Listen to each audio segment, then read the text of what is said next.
En fait, je raconte ma petite histoire. Je me suis pas mal intéressé aux religions depuis l'âge de 16-17 ans, mais je me suis perdu un petit peu dans toutes ces religions, dans tout ce qu'on m'a apporté. Et puis j'avais pas mal de conversations avec ma mère du temps de son vivant.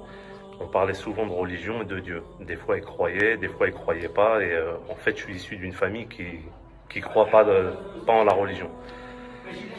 Et j'ai perdu ma mère il y a 1 an et demi, et de son vivant, je lui avais demandé, s'il te plaît, quand tu partiras, est-ce que tu pourras demander à Dieu quelle religion je dois suivre? Parce que pour moi, c'est très important.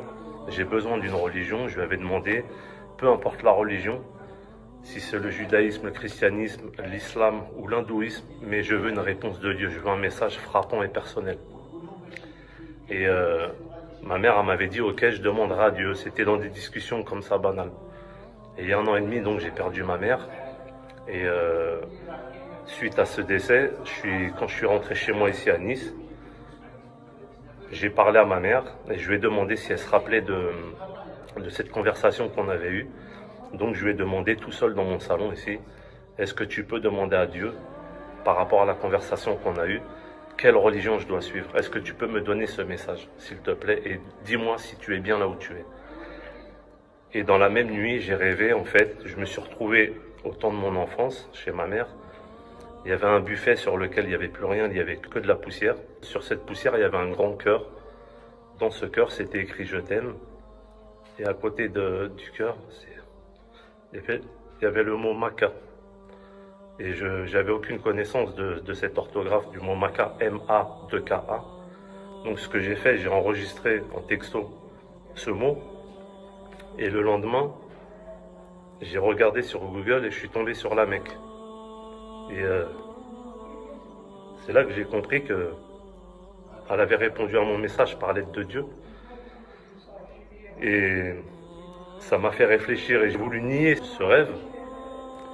Et la nuit qui a suivi, j'ai fait un autre rêve, un second rêve.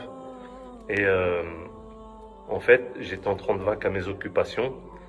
Et puis, d'un coup, l'image s'est figée. J'étais comme sur une photo ancienne et je me suis vu sur un tapis en prosternation, sur un tapis de prière.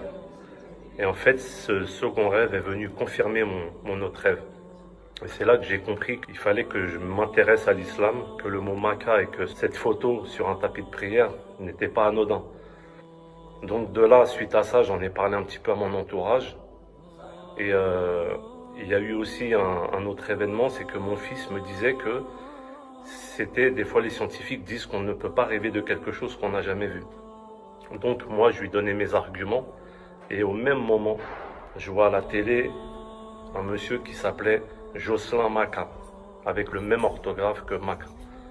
Et là, j'ai mis les pauses sur la télé, j'ai dit à mon fils, tu vois, la preuve, encore une fois, elle est là. Et c'est là que j'ai compris enfin que j'avais des messages et qu'il fallait que je suive l'islam. Voilà pourquoi aujourd'hui je me suis converti.